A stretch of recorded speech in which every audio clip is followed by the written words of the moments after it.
Welcome to Crosstalk. I'm Peter Lavalle. In pursuit of happiness, has the time finally come when we should value qualitative measurements of well-being over indices such as GDP and other government statistics? Can and should we be more focused on what is known as a national happiness index? Or does money still make the world go round?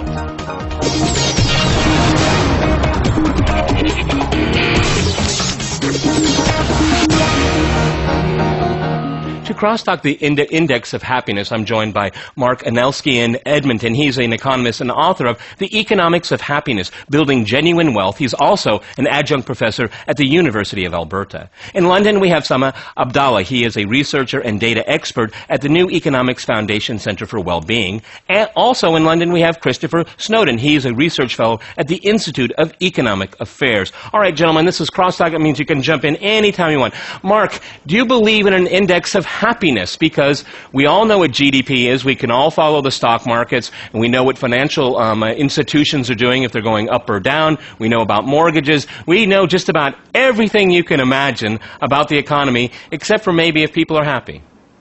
I think we should. I believe we already have the Gallup Wellbeing Index in the United States, so we already are setting precedent. I think we need a new accounting system, not simply another index, but an accounting system that actually measures well-being. Okay, Christopher, what do you think about that? Can you do it? I can measure GDP, but how do you measure happiness? All you can do really is ask people how happy they feel, generally on a scale of 0 to 10. And people generally say in reasonably wealthy Western societies that they're a 7 or an 8. And this has been the case for many years. So although I think it's quite interesting to do these surveys, from a policy point of view, they have very little relevance and they're very little use. Okay, Saamah, we have 2 points of view here. What do you think? Where do you fall in on that? Well, for years, economists have talked about and have dreamed about having a way of measuring utility, being able to measure the success of an economy. They had tended to use sort of measures. We've fallen back on things like GDP because that's something that's easy to measure. We have it on our balance sheet. We can count things. And in the beginning of the 19th century in the beginning of the 20th century and the 19th century as well, they didn't believe that we could measure anything else. Now we've actually started to see that we can do some measures of people, how people feel. At first it might seem like a strange thing to do. It might seem a bit sort of, can we trust people? But actually the data that we've been getting over the last 50 years and particularly over the last sort of 10 years as we start getting more and more actually tells you something meaningful. It does seem to tell you a story that you would expect. It correlates with the things which we know to make us happy. People who are in good relationships are happier. People who are in abject poverty are less happy. People who have lots of friends are happier. People who do lots of activities, have lots of activities in their lives are happier, such as volunteering and other things. So it creates a meaningful story which suggests that the data isn't just people saying, well, yeah, I'm okay. It does tell you that something it does tell you differences between countries. I'll give you one example. In the Netherlands, for example, in the latest survey, 2% of people rated themselves as having a very low level of life satisfaction. That's one way of putting it. Whereas in Togo, in sub-Saharan Africa, 81% of people tell you that they are very unhappy. This is a big difference, and it's something that we can take seriously. Okay, Mark, if I can go back to you in Edmonton, I was looking at some of the surveys and the different reports about well-being and happiness, and it seems to me, and I don't want to be too contrarian right here, but the poorer you are, the happier you are, because that's what it looks like. Well, not necessarily. I mean, once one has achieved material sufficiency, particularly, let's say, in Bhutan, there's this level of contentment that's achieved. And it seems paradoxical that the lower the GDP per capita in some cases, the higher the degree of happiness. Again, this is seemingly paradoxical, but the basis of a good life, as Aristotle said, and Aquinas, is a sufficiency of material needs, and secondly, virtuous action. So I believe there is an interesting challenge. Can we achieve a degree of well-being and happiness relative to a certain level of GDP? And I've shown that actually I think you can optimize happiness and GDP around $15,000 per capita. So those are the challenges we face as economists. Can we actually create conditions which optimize happiness and GDP so we can have our cake and eat it too, in a sense?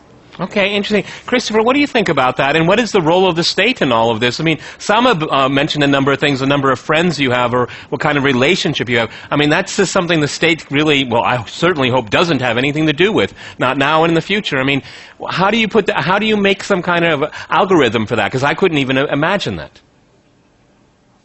Well, first of all, it's not true to say that poorer countries are in any way happier than the rich countries. Within countries, rich people are invariably happier than poor people, and the rich societies around the world are generally happier than poor ones. You will get some countries, such as Bhutan, and some of the Indonesian countries, some of the poorer countries who you might expect not to be quite so happy, are surprisingly happy, and there are various reasons for that. One major variable, for example, is religion. Bhutan's a Buddhist country, I believe, and having a belief in God has been shown in many studies to increase your happiness. But that leads on to your second question. If having friends makes you happy, which it clearly does, if having a religion makes you happy, which it clearly does, what is the policy relevance of this?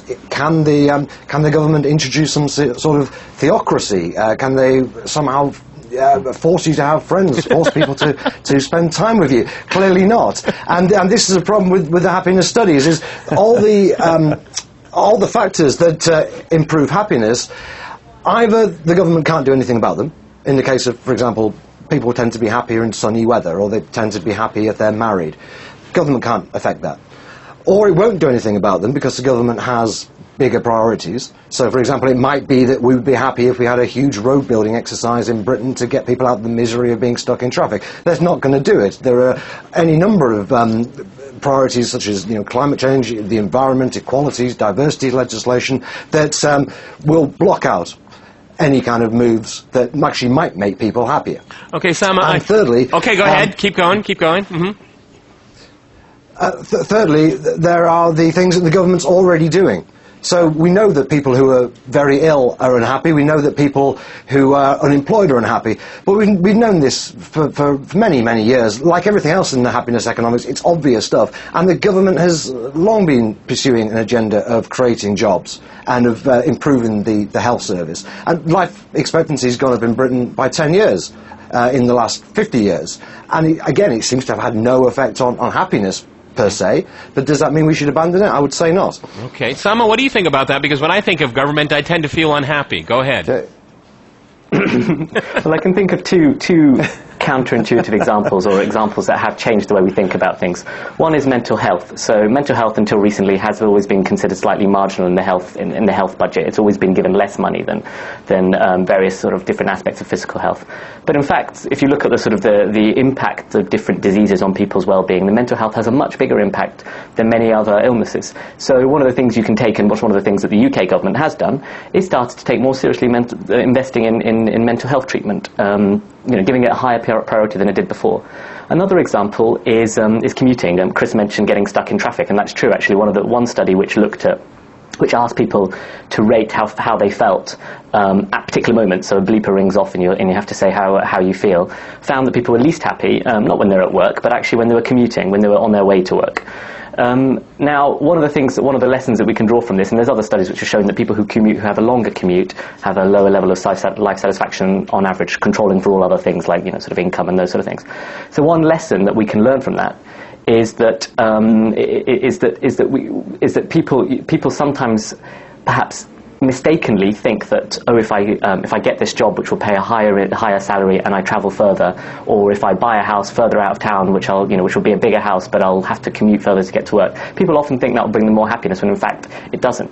So that's actually an individual thing. Perhaps that's something individuals need to be able to learn. I think that's exactly what I would get at. Mark, if I can go back to you in Edmonton, I mean, happiness is just how each individual defines it. I mean, you could have two people in exactly the same circumstances, and one could be happy and one could be unhappy.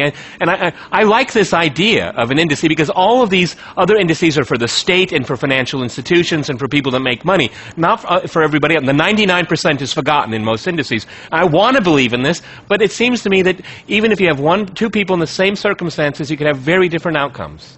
Let me just suggest, I'm also an accountant, so my interest is in helping governments be wiser managers of what I might call a well-being balance sheet.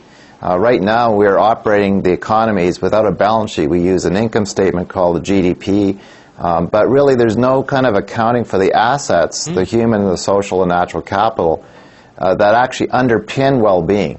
So that's what I'm arguing for and working with governments, particularly local governments, and showing how the chief financial officer can start to look at investment in well-being assets. We know the detractors to well-being. We know the things that create better conditions for well-being. So let us invest in the asset classes that actually give the best opportunity for well-being and the fair distribution of well-being across the community. The idea of, the issue of subjective happiness and my perception of happiness, which changes day to day, I'm not totally convinced that's of particular relevance to policymakers. I mean, it's interesting to maybe have the conversation across the fence. And my neighbor gave me a T-shirt that said "Happiness is overrated." So this idea of subjective happiness is a moving target. But let me say there's a difference between, I think, happiness and well-being, and that's what the conversation in New York was about. The word wealth in the Old English means the conditions of well-being. So what I'm arguing for is a genuine wealth accounting system, so that the wealth and the well-being conditions are connected somehow with what we value about why we love our communities, whether you're living in Edmonton or London or Moscow. And that should be the basis of our accounting system and our reporting back to citizens about how we're doing in terms of the investment of taxes, etc., in those wealth accounts. Okay, on that note, gentlemen, we're going to go to a break, and after that short break, we'll continue our discussion on valuing well-being. Stay on RT.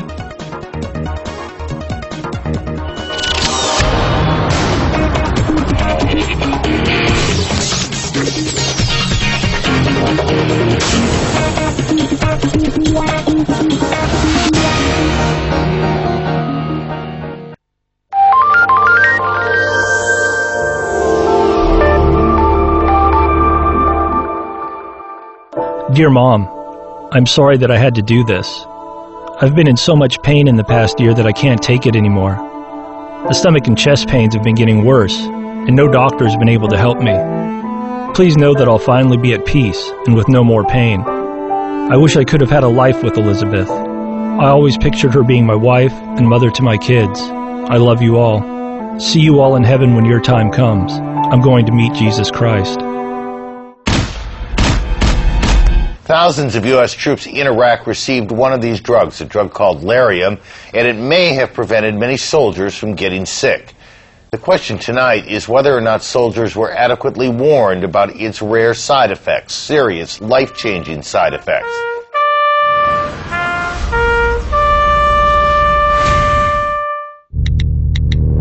Download the official RT application to your iPhone or iPod Touch from the iTunes App Store. Watch RT live on the go. Video on demand. RT's live broadcasts. And RSS feeds now in the palm of your hand. Question more on RT.com.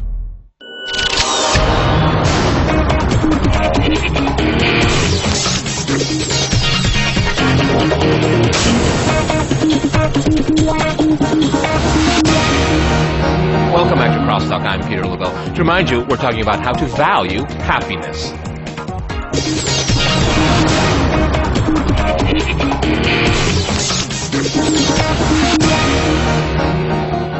Okay, Christopher, I'd like to go back to you in London, and we've talked about individuals and we've talked about governments here. But when we talk about happiness and consumption for most of all of our lives, consumption has been the key factor here.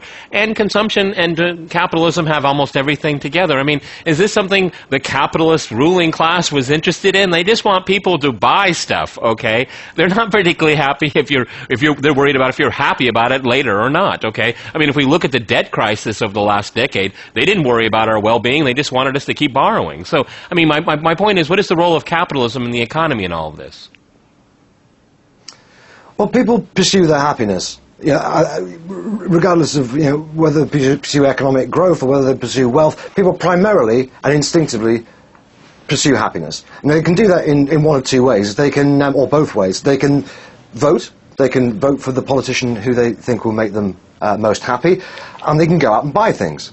And going out and buying things, pursuing wealth, trying to get a better job, increasing your salary, is not some narrow, obscure objective that we've been focusing on too much in society.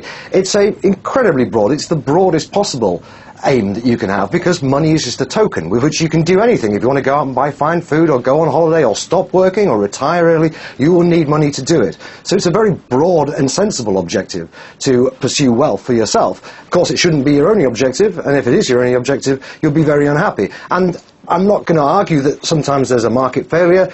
There is buyer's remorse. People sometimes buy things and they later find out that it didn't bring them as much pleasure as they thought it would. But there is also government failure, and most people don't get the government they vote for. This is just a simple fact. In Britain, at the moment, we have a government that nobody voted for. So government failure is more serious and has more knock-on effects on everybody than somebody going out and buying something that they later don't really want and end up selling on the second-hand market. And I find it odd that, insofar as consumerism is a problem, that more government is the answer, because there'll be more government failure. Okay, Saamah, if I think it's very sad to say. Go ahead, Saamah. Jump in. Go ahead. Jump in. Yeah, I think it's very sad to say that the only way for people to achieve their happiness is either by voting for the right people or by consuming things. I mean, there's many ways that you can. There are many things that you cannot buy. In fact, you cannot buy love. I mean, it's a bit of a cheesy thing to say, but it's true. You cannot buy love. You cannot buy meaning. You cannot buy a sense of self-worth. People try and do this, and they think they can buy these things, and because lots of adverts tell them that they can buy these things, and if adverts tell them that if they wear certain clothes or buy a particular car or whatever, then they're more likely to get love or self-worth. But actually, as we know, this sort of short-term feeling that they get, this little buzz they get when they do buy something, is quite short-lasting. And what people, the way that people actually can achieve those things that they want, meaning, kind of good relationships, etc., is actually through doing things. And one of the problems with the focus on GDP and focus on earning as much as possible is it takes away time from doing those other things directly. So we spend our time working so that we can get all these other things that we desire, when actually we could just get them directly by actually doing something. Okay, Mark, if I can go to you. I do absolutely. Go ahead, Christopher first. Christopher, go first. Go ahead.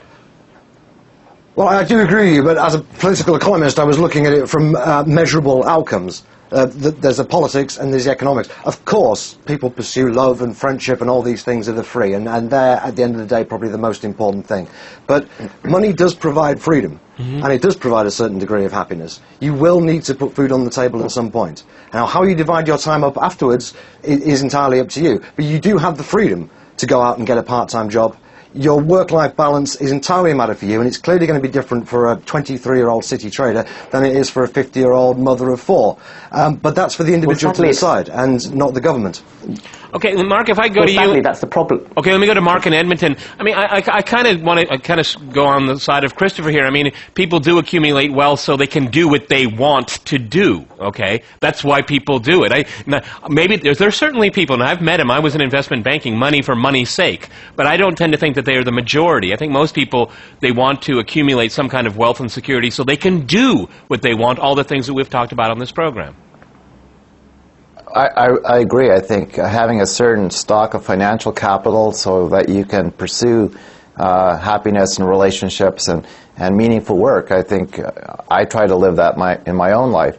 Let me raise the bar a little bit and say that one of the proposals I made in New York, which was never discussed, was the connection of well-being to monetary policy. In other words, instead of money being debt, as it currently is, and we have an international debt crisis, we connect the creation of money to these well-being accounts. That's a radical idea, but it's not within the realm of possibilities. We can attach the creation of money to anything we want, whether it's debt or seashells, and my premise, and tally sticks in the UK experience. So my proposal is that we rethink the entire monetary policy structure of the world, that we look at the creation of money in parallel with well-being conditions, so we're actually investing in the real assets that we're going to sustain the possibility for a good life for everybody. Okay, Mark, can you give us one example of what you mean by that? Because that's really deep. Go ahead. One example, for example, I've just said that the nations run without a balance sheet. Most Coca-Cola couldn't run without a balance sheet. And I'm saying that if the Federal Reserve or the Bank of England or the Bank of Canada had some type of asset accounts of, the infrastructure, the bridges and the hospitals, the health of our forests and wetlands, perhaps some proxies for the degree of trust and relational capital in society, we could actually intentionally attach the creation of money, the the production of bonds or credit, the private banking sector would also be involved here. I think this is a really exciting new frontier, and I think it's possible. I don't think this is dreaming in color. I think in our history, Abraham Lincoln basically said as much before he died, that the government can create sufficiency of liquidity to what? To facilitate the well-being of the people of the United States. So I think it is incumbent on us as part of this conversation to think about the role of money and how we can reinvent the creation of money. Okay, Christopher, what do you think about that? Because a lot of people would say, in light of what we just heard from Mark, is that it's still the market is the best mechanism to decide on the distribution of investment into an economy. Would you still do that in light of the conversation we've had about well-being and happiness? Yes, absolutely. Yes, I mean the prices and values have to be decided by the market. I would be very wary. But the market hasn't done very well. But Christopher, the market hasn't done very well recently, and for actually quite a few years for quite a few people. Yeah, indeed, but there's no reason to think that some sort of top-down government control would do any better. I mean, we need to we seem to have moved on from general well-being science, which is fairly hazy, to blaming the whole of capitalism on the events of recent years, which is really just an issue with one section of the banking system. Okay, I mean, Mark, do you want to jump in there? I obviously have the impression you disagree. Go ahead, Mark. Let me say, as a new and genuine capitalist, I think we're actually leaving a lot of profit on the table. There's many assets, invisible asset classes like goodwill and trust and relational capital that are the hallmark of the new companies, the new economy. And I think that capital markets can play a role. Accountants need to, first of all, be able to account for these assets as legitimate and realize their real value. Increase the relational capital that we have in society. So I think markets and the capitalism large is in line for a completely new retrofit, and I think not to throw it out. In fact, to marry this well-being piece and aspirations to, in fact, a new kind of capitalism that I think is more enlightened. Okay, Saamah, what do you think about that? A new form of capitalism that takes into consideration wellness and happiness. I mean, that sounds nice. Well, I think the key currency, and one that we haven't talked about so far, apart from well-being and your usual everyday dollars and pounds, is our environmental resources. And this is one thing. This is one reason why it does make sense. Perhaps if we were living 100, 200 years ago, I might have said, oh, government doesn't have a role. It's not in well-being. It's not, it's not necessary for government to be interfering. But at the moment, we have a situation where our environmental resources are getting more and more constrained. There'll be 9 billion people on the planet by 2050. The planet isn't getting any bigger. The amount of resources we're having is in fact getting less. And we do need to start thinking a little bit more seriously about whether we have enough resources to achieve the kind of quality of life that some people at least have been enjoying in the beginning of this century and the last century. And the evidence suggests that we don't have enough. And that's one of the reasons why we do have to start thinking about the well-being data a bit more seriously, because we have to actually start thinking, well, there's a lot of people here who are consuming a lot of resources. So, for example, in the last ecological footprint analysis, Americans consume, let's say, 4 planets worth. If everyone in the world consumed like people in America, then we would need 4 planets to sustain that level of consumption, which we don't have that. And yet, they only achieve, in terms of well-being, in terms of life satisfaction, life expectancy, they achieve lower life expectancy, lower life satisfaction than a country like Costa Rica, which consumes 1/4 of the resources.